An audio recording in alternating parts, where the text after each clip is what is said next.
நான் உங்களை தடுக்க மாட்டேன். எனக்கு நீங்க செஞ்சு வைக்க போற கல்யாண ஏற்பாடு எல்லாத்தையும் நீங்க தான் கவனிக்கணும். ருத்ரா, ஒரு நிமிஷம் நான் சொல்ல போறதை கேட்டுட்டு. நீ எதுவும் பேசாத. இவங்களுக்கும் நமக்கும் இடையில ஆழ்ந்த உறவு இருக்கு. அத வாழ்க்கை பூரா காப்பாத்திக்கிட்டு வந்தோம். அது உண்மைதானே? அதுல பொய் இருக்கிறதா எனக்கு தெரியல. அதனாலதான் என் கல்யாண ஏற்பாட்டை இவங்கள பாத்துக்க சொன்னேன். அப்புறம் இன்னொரு விஷயம், இந்த கல்யாணத்துக்கு செலவு பண்றதுக்கு நம்ம கிட்ட இப்ப பணம் கிடையாது. ஏன்னா இத்தனை வருஷமா சித்தி தானே இந்த வியாபாரத்தெல்லாம் பாத்துக்கிட்டாங்க. இதுல வந்த லாபத்தையும் அவங்க தான் வாங்கிக்கிட்டாங்க. இன்னொரு விஷயமும் சொல்லிடுறேன், நான் அவங்களோட அக்கா பையன். இந்த அம்மா இல்லாத பையனுக்கு கல்யாணம் பண்ணி வைக்கிறதுல அவங்களுக்கு ரொம்பவே சந்தோஷமா இருக்கும். அது உண்மைதானே சித்தி? துணிமணில இருந்து சாப்பாடு வரைக்கும், சீர் வரிசையில இருந்து குதிரை வரைக்கும், பந்தியில போடுற இனிப்பு வரைக்கும் எல்லாத்தையும் நீங்க தான் பாத்துக்கணும்.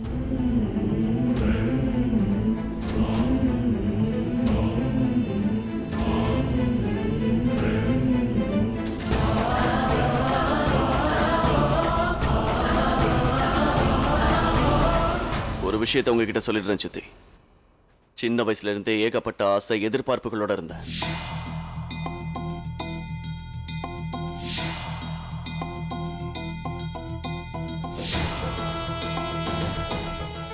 எனக்கு கல்யாணம்னு ஒண்ணு நடந்தா அது 6 வாரத்தோட நடக்கணும்னு ஆசைப்பட்டேன்.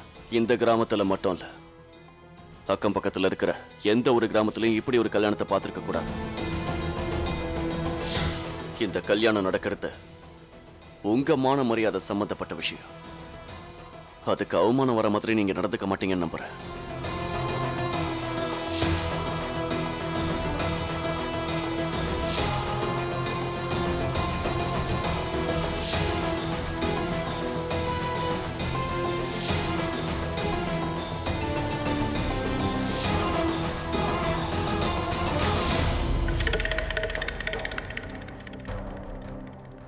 உங்களோட இந்த பிளான் சரியில்லைன்னு நான் அப்பவே உங்ககிட்ட சொன்னேன்ல. நீங்க ரொம்ப பெரிய தப்பு பண்ணிட்டீங்க. இப்ப மாட்டிட்டீங்கல்ல. இவன் இப்படி திடீர்னு பல்டி அடிப்பான்னு எனக்கு என்ன ஜோசியமா தெரியும்? இவன் இந்த கல்யாணத்துக்கு சம்மதிப்பான்னு நான் நினைக்கவே இல்லை. இந்த கல்யாணமே ஒரு நாடகம் தான். அந்த பொண்ணு அவன் கல்யாணம் பண்ணிக்க மாட்டான்னு நான் நினைச்சேன். ரொம்ப நம்பிட்டு இருந்தேன். என் நம்பிக்கையை அவன் ஏமாத்திட்டான். அந்த காக்கி சட்டக்காரனுக்கு மூளை வந்துருச்சு. அதனாலதான் என் திட்டத்தையே நாசமாக்க. அவன் எல்லாத்தையும் இப்ப நம்ம தலைமையில போடுறான். இந்த வீட்டுல அவங்க 2 பேரையும் நாம தங்கவே வைக்க கூடாதுன்னு நினைச்சுக்கிட்டு இருந்தோம். இப்ப அவனோட கல்யாண செலவை நாம தான் ஏத்துக்கணும். அது எப்படி முடியும்? நீங்க கொஞ்சம் அமைதியா இருந்திருக்கலாம். அமைதியா உட்காந்து ஒருத்தர் சொல்றதை கேட்டிருந்தீங்கன்னா நல்லபடியா முடிச்சிருக்கும். என்னைக்காவது ஒரு நாள் உங்களோட இந்த திமிரு, உங்க மேல நீங்க அதிகமா வச்சிருக்கிற நம்பிக்கை, இதுவே உங்களை அழிச்சிருமா?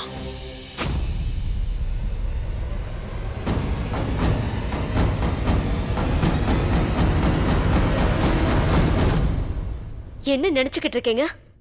அங்க என்ன பேசுறோம்னு தெரிஞ்சுதான் பேசிட்டு வந்திருக்கீங்களா? அன்னைக்கு பிரச்சனையை சமாளிக்கிறதுக்காக ஏதோ உங்க அப்பா என்ன மருமகன் சொல்லிட்டாரு. ஆனா அதுக்கு உங்களுக்கு எவ்வளவு தைரியம் இருந்தா உங்களோட என்ன வச்சு சேர்த்து பேசிக்கிட்டு இருக்காங்க? உங்களுடைய மனசு கல்லு. என்னுடைய வாழ்க்கையை கெடுத்தவன் நீ. இப்ப நீ அந்த வாழ்க்கையை கொடுக்க பாக்குறியா? நான் உன்னை அப்படி கூப்பிடுறதுல தப்பே இல்லை. ராட்சசா.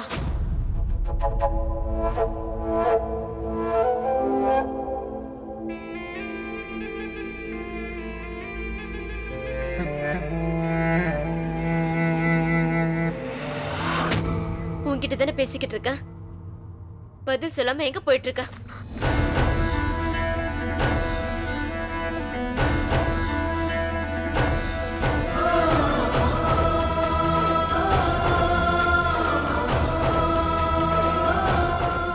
எனக்கு பதில் சொல்லிட்டு போ. நான் கேக்குற கேள்விக்கு பதில் சொல்லு.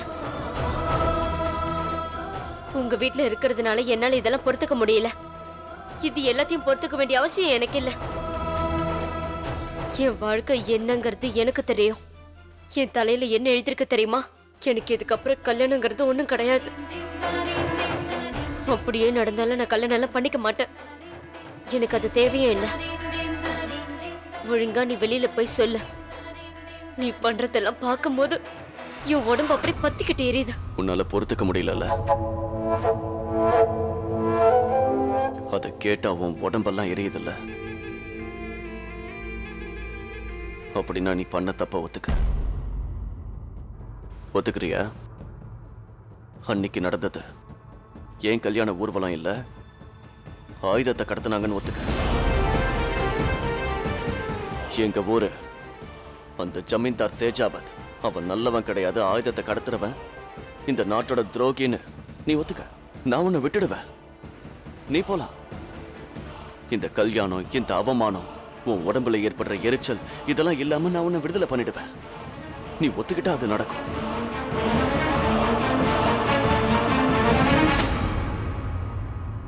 இப்ப நான் உன்கிட்ட கேட்ட கேள்விக்கு உண்மையை சொல்ல. உன்னோட சுயநலத்துக்காக எவ்வளவு கீழ்த்தனமா நடந்துப்பியா? என் புருஷனை நீதான் சுட்டு கொன்ன. என்னோட அத்தைய, ஊர் மக்களை, ஜமீன்தார் ஐயாவை முதல் கொண்டு மிரட்டி வச்சிருக்க. நீ இவ்வளவு பண்ணியும் உன் மனசு ஆறல. இழப்பெல்லாம் என்னோடதுதான். உன்னோடது. இதை தவிர வேற எதுவுமே உன் கண்ணுக்கு தெரியலையா? அன்னைக்கு நடந்த அந்த சண்டையில என் வீரர்கள், நண்பர்கள் எல்லாரையும் நான் இழந்திருக்கேன். உன் கிராமத்துக்காகவும் ஜமீன்தாருக்காகவும் அவங்களை இழந்துட்டேன். அதனால இன்னைக்கு உன்னால எல்லா மிஷனும் பிஎஸ்டியோட கண்காணிப்புக்கு வந்துருச்சு. என்னைக்கு மட்டும் இந்த மிஷன் தப்பு நிரூபிக்கப்பட்டுடுச்சுன்னா, அன்னைக்கு அந்த போராட்டத்துல இதுக்காக உயிரை விட்டாங்களே வீரர்கள், அவங்க வீரர்கள் இல்ல, முட்டாள்தனமானவங்கன்னு சொல்லிடுவாங்க. ஆனா அத பத்தி உனக்கு எந்த கவலையும் இல்ல. ஏன்னா அவங்க உன்னை சேர்ந்தவங்க இல்ல. உன்னை பொறுத்த வரைக்கும் காக்கி சட்டையை போட்டுக்கிட்டு கையில துப்பாக்கியோட எல்லைக்கு அந்த பக்கம் நின்னுகிட்டு இருக்கிறவங்க உனக்கு வேண்டியவங்களை சுட்டுட்டாங்கன்னு சொன்னா அவங்க ராட்சசனுங்க. அப்படித்தானே?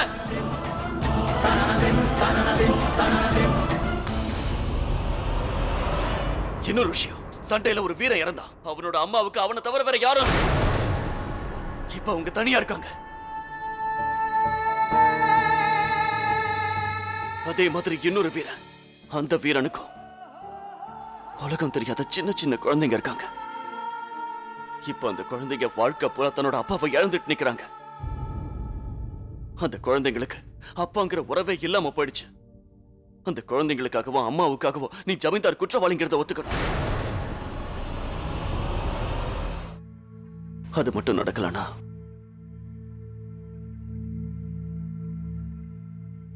என் மேல கரப்பட்டுடும். பிஎஸ்டியை தன் குடும்பத்தை விட, தன் உயிரை விட மதிச்ச வீரர்கள் இன்னைக்கு உயிரோட இல்ல. அவங்கள ஜமீன்தார் அழிச்சிட்டான்.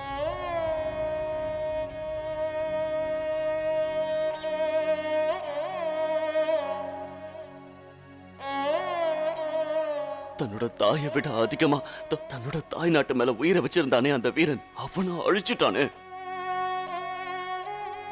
அந்த இழப்பை எப்படி போக்குறது? காக்கி சட்டை போட்ட உடனே அவனோட உடம்பு, இதயம் எல்லாம் துடிக்குமே, அது இப்ப இல்லாம போயிடுச்சு. காக்கி சட்டை தான் தன்னோட உறவு, தன்னோட மூச்சு காத்து, தன்னோட வாழ்க்கை நினைச்சிட்டு இருந்தானே, அது இல்லாம போயிடுச்சு.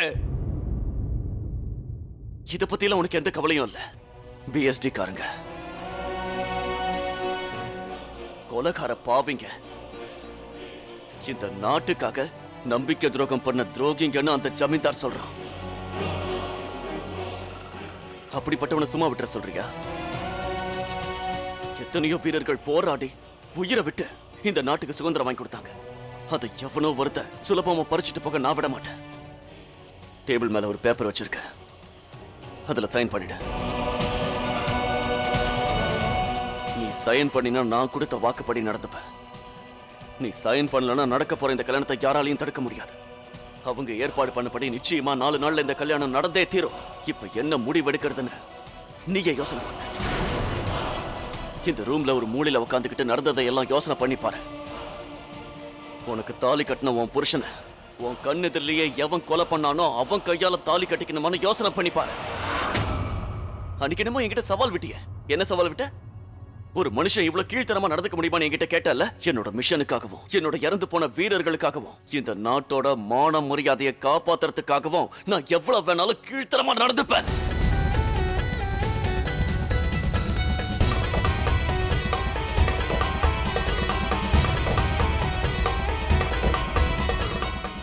சைன் போட.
பிஎஸ்டி சார்பா உங்களுக்கு 4 நாள் நாங்கள் அவகாசம் கொடுக்குறோம். இந்த ஆபரேஷனை நடத்துறது சரிங்கிறத நீங்க எப்படி நிரூபிப்பீங்களோ அது உங்களுடைய பாடு. இல்லைன்னா எண்ணி 5வது நாள் உங்களோட ரேங்க் பறிக்கப்படும் மேஜர். உங்களால பிஎஸ்டியில் வேலை பார்க்க முடியாது. பிஎஸ்டியில இருந்து எடுக்கிறது மட்டும் இல்லை, உங்களை கோர்ட் மார்ஷல்ல ஒப்படைச்சிருவோம். இதுல அப்பாவி ஜனங்களை இறந்து போயிருக்காங்க. நம்ம பிஎஸ்டி டிபார்ட்மெண்ட்டை சேர்ந்த சோல்ஜர்ஸ் இறந்து போயிருக்காங்க. உங்களோட சாட்சியை இந்த கேஸ் சம்பந்தமா பேச வைக்க முடியும். என்னை பொறுத்த வரைக்கும் நீங்க நடத்துற இந்த operation complete failure. Complete failure.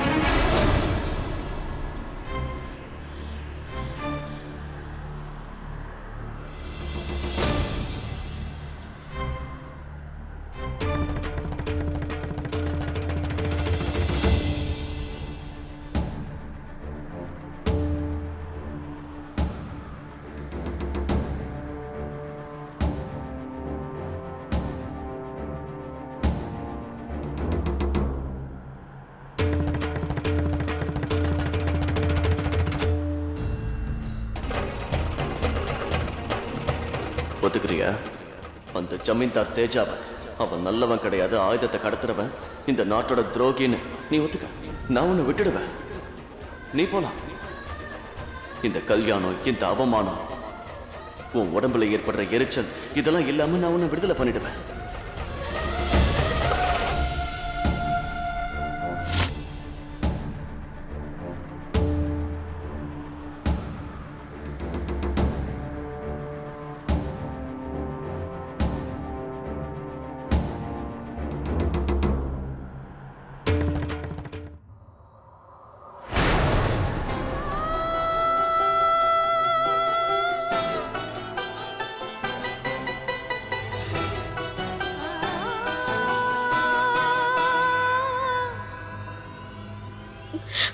நான் என்ன பண்ணேன்னு எனக்கு தெரியல.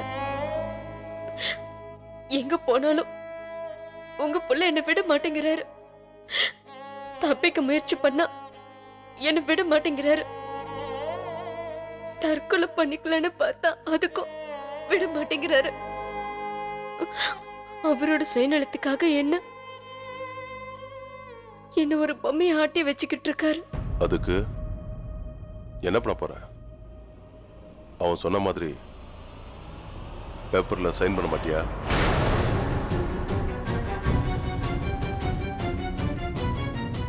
சைன் பண்ண மாட்டேன். எதுக்காக பண்ணணும்? நான் உண்மையை மறைக்கிறேன்னு உங்க பொண்ணு சொல்றாரு. தேவையில்லாம பொய்யான பழிய என் மேல போடுறாரு. அப்படி இருக்கிறப்ப நான் ஏன் சைன் பண்ணணும்? அப்படின்னா இந்த கல்யாணம் நடந்த செத்துருவேன். என்னையே எரிச்சுக்கிட்டு நான் செத்தாலும் சாவினை தவிர நிச்சயமா நான் இந்த கல்யாணத்துக்கு சம்மதிக்க மாட்டேன்.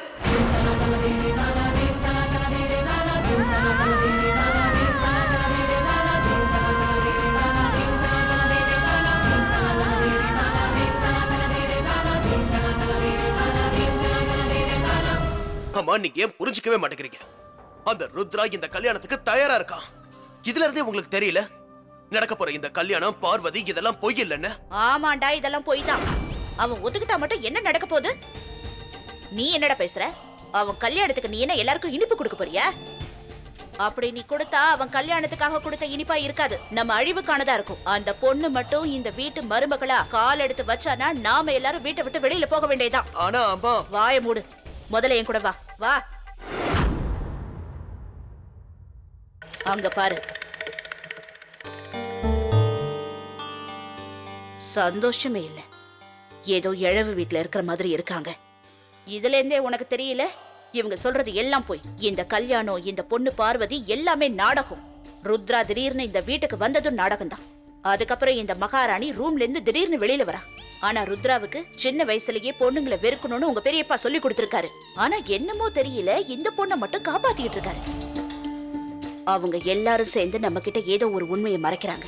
அந்த ரகசியத்தை கண்டுபிடிக்கணும். அவங்களுக்கு தெரியாம அதை கண்டுபிடிக்கணும். அரிசியில கல் இருக்கிற மாதிரி இவங்களுக்குள்ளயும் ஏதோ இருக்கு. அது மட்டும் எனக்கு நல்லா தெரியுது சமீர்.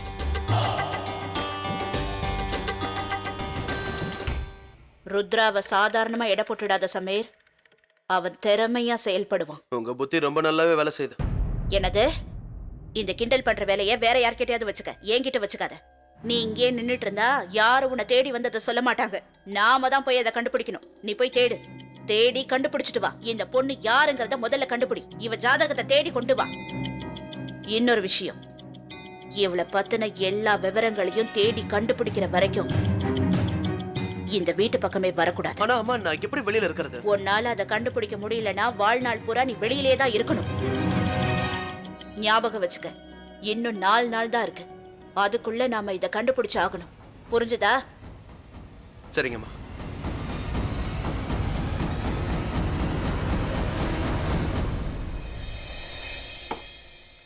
இன்னொரு ரவுண்ட். கயிறை அவனே எடுத்துட்டு வந்தான். வீட்டை 2ஆ பிரிச்சான். அந்த மகாராணி அவனோட ரூம்ல இருந்து தான் வந்தான். கல்யாணம், நிச்சயதார்த்தம்னு குழப்பினது அவங்கதான். இப்ப அதுக்காக நான் எதுக்காக கஷ்டப்படணும்டா? என்னடா சொல்ற? யாரா? யாரு கல்யாணத்தை பத்தி பேசிட்டு இருக்க? யாரா அவன்? நீங்க பாரு, கேட்டுக்க.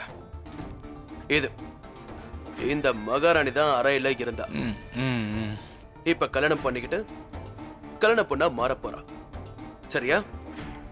இது என்னோட அம்மா. இந்த மகாராணிய பத்தி எப்படியாவது நான் தெரிஞ்சுக்கணும்னு அம்மா சொல்றாங்க. நான் என்னத்த பண்றது? எப்படி அந்த மகாராணிய பத்தி தெரிஞ்சுக்கிறது? அவ யாருன்றத கண்டுபிடிக்கிறதுக்கு நான் எங்க இருந்து தேட ஆரம்பிக்கிறது? சரி, அவளோட பேர் என்னடா? அது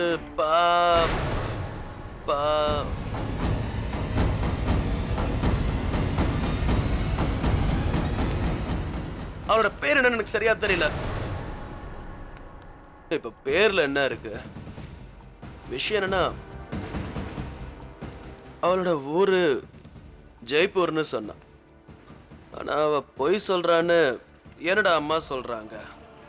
ஏய், அவ பொய் சொல்லட்டும் இல்ல உண்மையை சொல்லட்டும், அதனால என்ன எதுக்காக பிரச்சனைல மாட்டி விடணும்? சார், இதனால ப்ராப்ளம் சரியாயிடுன்னு சொல்றீங்களா? கல்யாணமா? ஆமானந்த், அதுதான் எனக்கு தெரிஞ்ச கடைசி வழி. அந்த பொண்ணு உண்மையை சொல்றதுக்கு 4 நாளே ஜாஸ்தி. இன்னைக்கு தான் முதல் நாள். அவளுக்கு நம்பிக்கை தளர்ந்துகிட்டே வருது. சாவை பார்த்து பயம் இல்ல, என்ன மாதிரி ஒரு ராட்சசனை கல்யாணம் பண்ணிக்கிறதுல தான் அவளோட பயமே அடங்கி இருக்குன்னு நினைக்கிறேன். அதை நினைச்சு அவ ஒவ்வொரு நிமிஷமும் நடுங்கி போய் உக்காந்துருக்கா. அப்புறம் அந்த ஜமீன்தார் மேலேயே நீ ஒரு கண்ணு வச்சிருக்கணும். இந்த தடவை எக்காரணம் கொண்டு அவன் நம்ம கையை விட்டு போயிடக்கூடாதுங்கிறத ஞாபகம் வச்சுக்க. இந்த 4 நாள்ல தான் ஏகப்பட்ட முடிவுகள் எடுக்க வேண்டியிருக்கும்னு நினைக்கிறேன். முதல்ல என்னோட விதி, 2வது ஜமீன்தாரோட விதி, 3வது அந்த பொண்ணோட விதி. எல்லையில நின்னுகிட்டு இருக்கிற நம்ம வீரர்கள் எல்லாரோட விதியும் 4வது இதுல அடங்கியிருக்கு.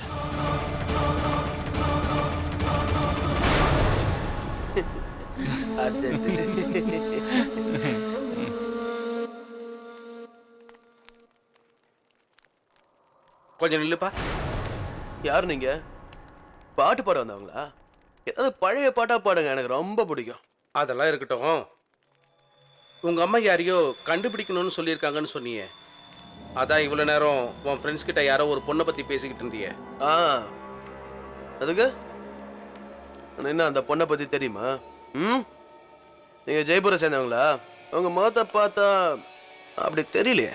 இதோ பாரு தம்பி, அந்த பொண்ணோட பேர் என்னன்னு உனக்கு தெரியுமா? பா பா பாதுகோன், தீபிகா பாதுகோன். போதையில ஏண்டா இப்படி உளர்ற? கொஞ்சம் தெளிவா சொல்லுடா கண்ணா, தெளிவா சொல்லு.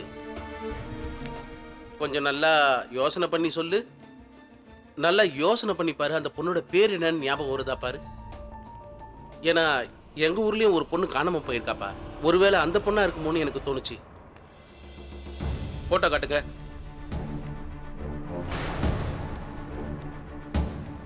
பார்த்திருக்கேன் அந்த பொண்ணை, நல்லா ஞாபகப்படுத்தி பாரு.